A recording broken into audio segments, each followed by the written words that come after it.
Bonjour Marine Le Pen, présidente Bonjour. du Front National, députée européenne. Bienvenue sur RMC BFM TV. Le conflit israélo-palestinien, l'importation de ce conflit dans notre pays. On va commencer par ça parce que ce soir, premier rassemblement pro-israélien à l'appel du CRIF à Paris. Samedi prochain, toujours dans Paris, une manifestation pro-palestinienne. Ça fait 4 semaines que le conflit a démarré au Proche-Orient et ça fait 4 semaines que vous gardez le silence. Vous êtes chez nous ce matin. Pourquoi vous n'avez pas parlé pendant 4 semaines ? Parce que je me sens pas obligé, si vous voulez, de commenter une position qui est une position qui n'a pas varié de la part du Front National. Nous avons toujours dit la même chose sur le conflit israélo-palestinien, sur le fond du conflit, à savoir que la France devait conserver une position d'équilibre, ce qui n'a pas été le cas ni sous François Hollande ni sous Nicolas Sarkozy, et que la paix ne peut passer que par l'existence de 2 États, Israël ayant le droit d'assurer sa sécurité et la Palestine ayant le droit à la souveraineté. Mais sur l'importation du conflit dans notre pays, sur les images qu'on a vues à Barbès, à Sarcelles, pourquoi ne pas parler? Pourquoi ne pas monter au front? On vous attend sur ces questions-là. Les Français veulent savoir ce que vous pensez. Mais les Français savent pertinemment ce que nous pensons. Et ce qui se passe dans la rue est la démonstration que le Front National, une fois de plus, a raison depuis bien longtemps. Nous luttons, vous le savez, depuis des années contre le communautarisme, contre l'émergence de communautés qui, obligatoirement à un moment donné ou à un autre, vont se trouver en concurrence et même vont se trouver en conflit. C'est le drame du communautarisme. Cette politique a été menée par l'UMP et le PS depuis des années et des années. C'est une erreur. Une société telle que celle-là est une société multiconflictuelle.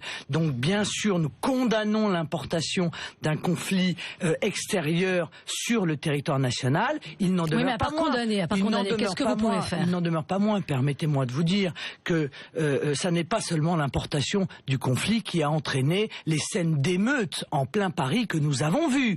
C'est l'incapacité de l'État à assurer la sécurité sur notre territoire et à maintenir l'ordre. Qu'est-ce que vous proposez, vous, pour qu'on ne voit plus de telles scènes? Mais madame, maintenir l'ordre, on sait maintenir l'ordre. La France est tellement bonne en cette matière qu'elle exporte son savoir-faire à l'étranger. Or, on ne le fait pas. On demande aux policiers de contenir les casseurs dans un périmètre spécifique, mais ni de les arrêter, ni de les empêcher de tout brûler et de tout casser. C'est une véritable honte. Il fallait interdire les manifestations? Mais écoutez, madame, moi je suis pour la liberté. Je pense que on doit protéger la liberté de manifester. Mais à partir du moment où l'État prend la décision d'interdire une manifestation, alors il faut qu'il se donne les moyens pour que cette interdiction soit respectée. Or là, encore une fois, je veux dire, il y a des méthodes. Il y a les canons à eau pour lutter contre réduire des émeutes. On les a vus, on ne les a pas vus. Qu'est-ce qu'on a vu? On a vu encore une fois des policiers et des membres des forces de l'ordre à qui l'on avait donné l'ordre de ne pas bouger. Voilà. Alors visiblement, le gouvernement compte prendre une initiative. Il réfléchit à l'interdiction de la Ligue de défense juive, un groupuscule qui s'est illustré en menant quelques violences, notamment le 13 juillet dernier, rue de la Roquette à Paris, quand il y avait eu une manifestation pro-palestinienne. Le Comité national contre l'islamophobie demande la dissolution de la Ligue de défense juive. Est-ce que vous approuveriez l'interdiction de ce groupuscule? Est-ce que ça va dans le bon sens? Écoutez, si la Ligue de défense juive agit de manière violente, systématiquement, alors elle rentre dans les conditions d'une interdiction. Et à ce moment-là, cette interdiction doit être prononcée. Mais encore une fois, est-ce qu'on peut élever un peu le débat? Et est-ce qu'on peut se poser la question de savoir comment est-ce qu'on a pu en arriver là?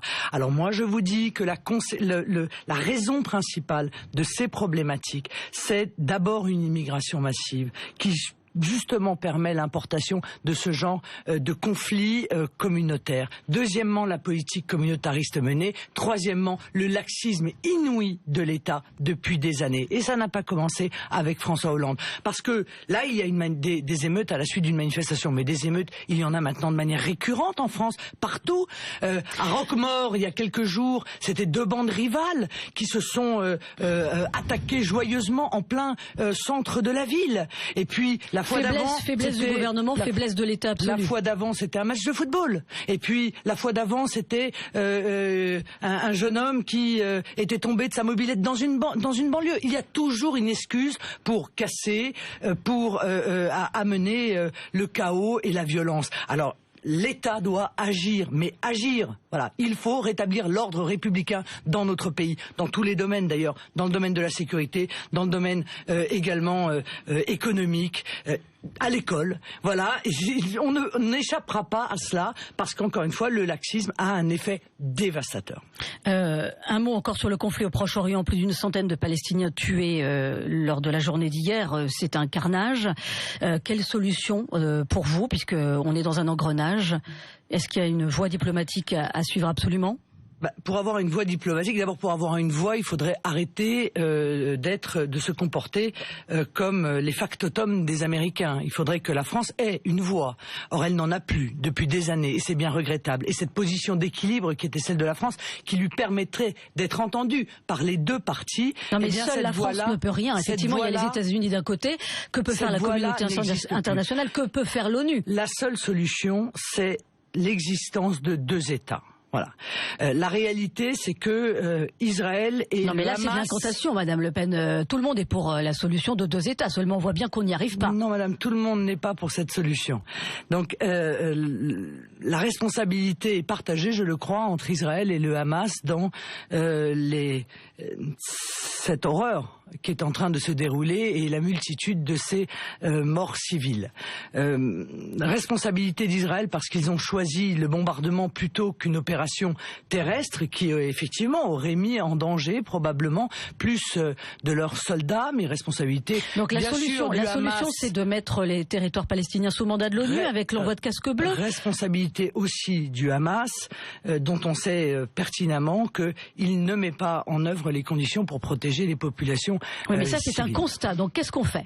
Eh bien, Madame, on essaye de parler et de pousser les modérés des deux côtés. Voilà. Or aujourd'hui, ce sont les radicaux des deux côtés qui ont la parole. Ça veut dire qu'il faut faire en sorte que le Fatah puisse, avec Israël, mener, encore une fois, avancer sur la voie de la constitution de ces deux États. Mais ça fait 65 ans que ça dure, hein.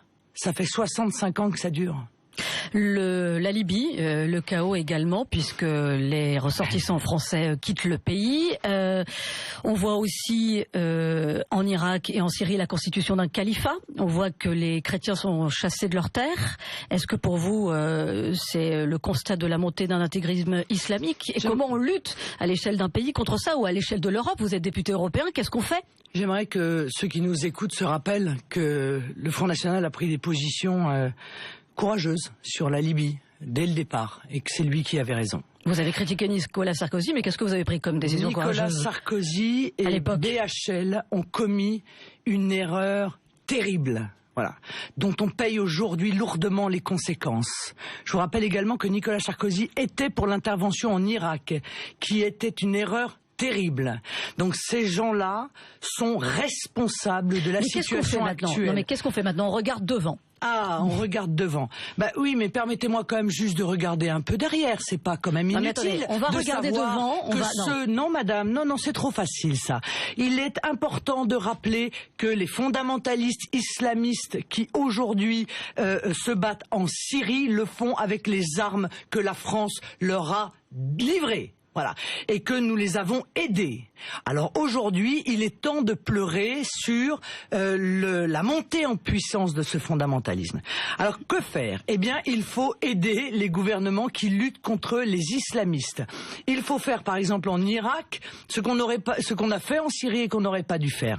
Il faut aider le gouvernement irakien à lutter contre ces barbares, car c'est la pire des barbaries qui est à l'œuvre aujourd'hui en Irak. Je vous rappelle que ces fondamentalistes islamiques ont proposé d'exciser l'ensemble des femmes, entre autres terreurs qu'ils font vivre à la population. Il faut les aider en leur accordant des moyens logistiques, sans faire d'ingérence, mais en leur accordant des moyens de renseignement pour pouvoir mener une lutte contre ces fondamentalismes. Mais il faut aussi arrêter de les financer par des biais détournés. La révélation qui a été faite que la moitié des 65 à 125 millions de dollars touchés par Al-Qaïda venaient des rançons versées par la France, l'on voit bien là encore que depuis 2008 qu'il y a des erreurs qui sont commises. Alors évidemment, c'est plus facile de payer, évidemment c'est difficile de dire il ne faut pas payer la rançon. Mais alors, payer la rançon, on le sait, c'est mettre créer les otages de demain, c'est inciter ces organisations terroristes à multiplier les enlèvements pour pouvoir financer leur achat d'armes. Et prenons le cas des chrétiens d'Orient et particulièrement des chrétiens d'Irak. Le gouvernement propose l'accueil des chrétiens d'Irak en France au titre du droit d'asile. Louis Alliot a déclaré qu'on ne pouvait pas accueillir toute la misère du monde. Louis Alliot, vice-président du Front National. Vous n'êtes pas pour la protection des chrétiens d'Orient sur notre territoire ? Mais madame, les chrétiens non, mais quand Louis Alliot dit on ne peut pas accueillir toute la misère du monde, protéger des chrétiens persécutés, c'est pas une notion de misère. On n'est pas dans une notion de misère là. Madame, c'est accueillir les chrétiens d'Orient. Encore une fois, on peut le dire, mais c'est pas ce qu'ils veulent. Vous comprenez ça? Ils sont irakiens. On est d'accord. Non, madame, ils sont irakiens. Ils veulent vivre chez eux. Ils veulent vivre en Irak. C'est ça notre responsabilité. Il est trop facile de dire nous ne faisons rien et nous en accueillerons. Combien sommes-nous capables d'en accueillir? Voilà, la réalité c'est qu'il faut œuvrer pour leur permettre de vivre dans leur pays, car c'est ce qu'ils demandent, c'est ça notre honneur, et ça n'est pas ce qui aujourd'hui est fait. Alors, lorsqu'on a commis des erreurs aussi lourdes que celle-là, en Irak, en Libye, en Syrie, et je veux dire, l'UMP et le PS avaient exactement la même position sur la Libye et sur la Syrie, eh bien je crois que l'on est disqualifié pour diriger un pays comme la France. La petite ville de Dolomieu en Isère, il y a une marche blanche ce soir puisqu'un jeune homme de 34 ans est mort hier lors du braquage d'un bureau de tabac. Il a été tué pour 200 €. La buraliste avait déjà subi une agression il y a quelques mois. Qu'est-ce que vous faites pour éradiquer cette criminalité, pour que les Français retrouvent de la quiétude? Qu'est-ce qu'on fait? On applique la loi, madame, avec fermeté. On met ces gens-là en prison. Le problème, c'est que aujourd'hui, on est dans le déni total. Monsieur Soublet, numéro 3 de la gendarmerie, vient d'être sanctionné pour avoir fait quoi? Pour être allé dire la vérité devant une commission d'enquête parlementaire. Il a dit 66% ou 67% des jeunes délinquants que nous arrêtons sont remis dans la nature. Eh bien, il recommence. C'est aussi simple que cela. Et donc, pour avoir dit la vérité, cet homme est sanctionné. Vous croyez qu'on peut continuer comme ça longtemps? Alors, il faut être ferme. La liste des faits divers s'allonge, de ceux dont on s'aperçoit qu'ils ont été condamnés à de multiples reprises, qu'ils ont été remis en liberté, qu'ils ont bénéficié de énième sursis. Il faut arrêter cette politique laxiste. Donc de toute façon, Madame Taubira est un véritable drame pour la nation, car le laxisme qu'elle porte, il y a bien quelqu'un qui le paye, ce laxisme, et ceux qui le payent, ce sont évidemment les victimes de ces agissements. Alors, certains sondages vous donnent au deuxième tour de la présidentielle en 2017. Est-ce que vous pensez, si ça devait être le cas, qu'il y aura un front républicain contre vous, comme en 2002, contre votre père? Mais probablement. Mais pourquoi ne ferait-il pas un front républicain? Ça n'a rien de républicain, mais pourquoi ne ferait-il pas un front, puisqu'ils défendent la même politique? À un moment donné, il faut aller au bout de la logique. Je veux dire, le PS est en train de mettre en œuvre le programme de l'UMP. D'ailleurs, l'UMP sait plus quoi dire. En réalité, son programme est totalement vidé. Les sondages pour vous, est-ce que c'est un signe que vous pouvez être élu en 2017? Mais oui, je crois que je peux être élu en 2017 parce que les Français réclament à corps et à cri une autre politique que celle qui les fait souffrir au quotidien. Ils ont fait le tour, si je puis me permettre. Ils sont allés à l'UMP, ils sont allés au PS. Ils se sont enfin rendus compte qu'il s'agit là exactement des mêmes orientations politiques. Donc ils peuvent effectivement, l'UMP et le PS, se mettre d'accord pour mettre un candidat commun à la présidentielle. Moi, je n'y verrais, somme toute, qu'une œuvre de clarté et de transparence. Nicolas Sarkozy, qui souhaiterait peut-être ou rêverait peut-être de prendre la présidence de l'UMP, vous pensez qu'il peut revenir, qu'il peut être empêché par les affaires? Vous croyez à son retour? Moi, je n'ai jamais cru au retour de Nicolas Sarkozy, mais je le regrette, car, mon Dieu, quel candidat emblématique des dérives, de tout ce que les Français ne veulent plus, de l'ultralibéralisme, de l'incompétence, du laxisme, de l'amoralité de la vie politique. Donc, je pense qu'il n'y sera pas, mais je regrette, après tout,